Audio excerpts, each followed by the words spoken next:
हैं जम्मू कश्मीर के lieutenant governor Manoj Sinha की तरफ से एक बड़ा बयान अब से कुछ देर पहले एक तकरीब के दौरान दिया गया है।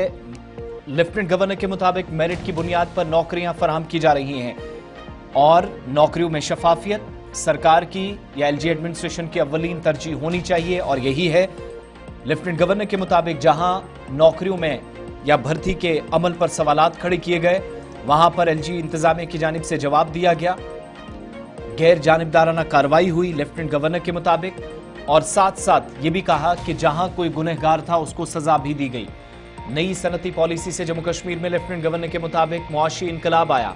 25,000 करोड़ की सरमायाकारी मुकम्मल हो चुकी है। 60,000 करोड़ की तजावीज़ ज़ेरे गौर है जिन प्रपोजल्स को अभी ग्रीन सिग्नल मिलना है। कुछ वजूहात हैं उनके मुताबिक बहुत जल्द उनको भी दूर कर लिया जाएगा। हुकूमत नौजवानों को बाख्तियार बनाने और खुद कफालत की राह पर गामजन है। लेफ्टिनेंट गवर्नर मनोज सिन्हा के मुताबिक 10,000 करोड़ के काम पूरे हो चुके हैं और बहुत सारे प्लांट्स ने प्रोडक्शन या फिर जो पैदावार का अमल था वो शुरू कर दिया है। मनोज सिन्हा जो जम्मू के अंदर एक तकरीब से खिताब कर रहे थे, उनके मुताबिक मेरिट की बुनियाद पर नौकरियां मिलती है, मिलनी चाहिए और शफाफियत अव्वलीन तरजीह हो। इसी अमल के तहत 43,000 से ज्यादा नौकरियां अब तक सन्नती पॉलिसी के मुतारिफ होने के बाद खित्ते के अंदर दी गई हैं।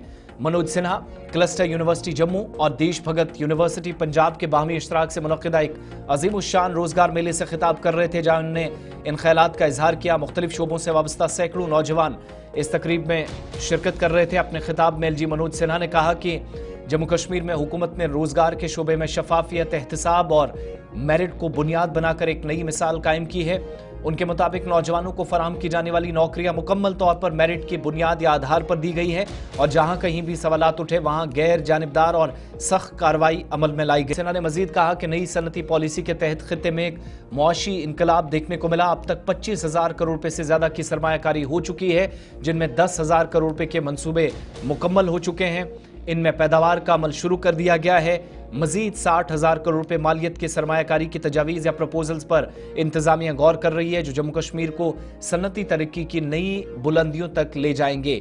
जब वो निज़ाम में शफाफियत, मेरिट की बुनियाद पर नौकरियों की बात कर रहे थे तो JKPSC का घोटाला और पेपर लीक होने के मामले पर भी कई लोगों की तरफ से सोशल मीडिया पर इस रद्दमल जाहिर किया जा रहा है कि हुकूमत को फिर हर मामले पर खुसूसी तवज्जो देनी चाहिए, यकतरफा तौर पर बयानात से कुछ नहीं होगा। दूसरी बात ये कि फायर एंड इमरजेंसी घोटाले में जहां पर एंटी करप्शन ब्यूरो की तरफ से FIR भी दर्ज की गई थी, कई लोगों के नाम भी सामने आए, लेकिन जब एहतिसाब, शफाफियत, गैर जानिबदारी और अकाउंटेबिलिटी या ट्रांसपेरेंसी की बात हो रही है तो फिर इस मामले में भी कसूरवारों के खिलाफ कार्रवाई होनी चाहिए, जिनने फायर एंड इमरजेंसी महकमे में पिछले दरवाजे से या चोर दरवाजे से दाखिल होकर सरकारी खजाने को भी नुकसान पहुंचाया और कई लोगों का, बिलखुसूस नौजवानों की जिंदगियों पर एक काला धब्बा लगाया, उनकी जिंदगियां तबाह की। तो दूसरी तरफ एलजी के मुताबिक सवालात जहां उठे वहां गैर जानिबदार कार्रवाइयां हुई और मेरिट की बुनियाद पर ही नौकरियां दी गई है। हम सब जानते हैं कि जम्मू कश्मीर की आबादी का कुल 65% भाग युवा है, 35 साल से कम है।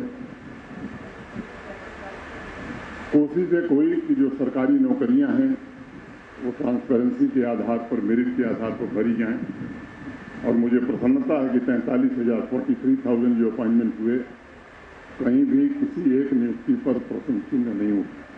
जहां प्रश्न चिन्ह उठा उस पर कठोरतम कार्रवाई की गई और युवाओं की रुचि और उनकी क्षमता के मुताबिक उन्हें एंटरप्रेन्योर बनाने के लिए back to village, my town my proud जैसे कार्यक्रम आयोजित किए, जिसमें मुख्य उद्देश्य था कि नौजवानों को चिन्हित करना, उनकी हैंड होल्डिंग करना, प्रधानमंत्री मुद्रा योजना में 10 लाख रुपए तक का ऋण बिना किसी कोलैटरल सिक्योरिटी के JK बैंक से दिलाना।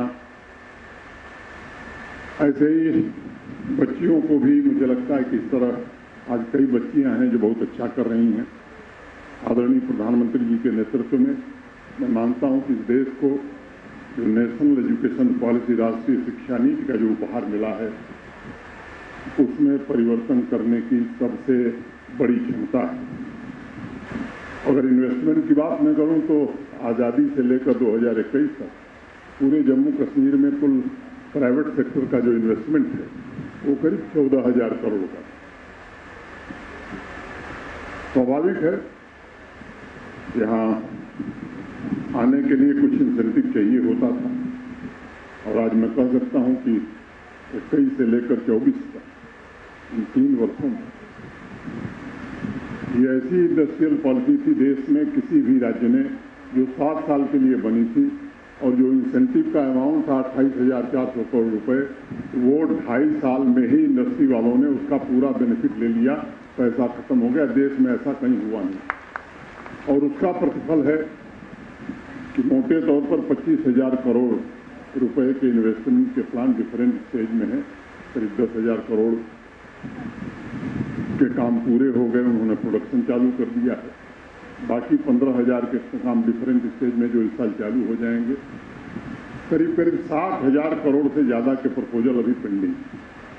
मैं उसमें कोई राजनीति की बात नहीं करना चाहता हूं, किन्हीं कारणों से वो मामला अटका हुआ है। मैं उम्मीद करता हूं कि आने वाले दिनों में जल्द ही उस पर भी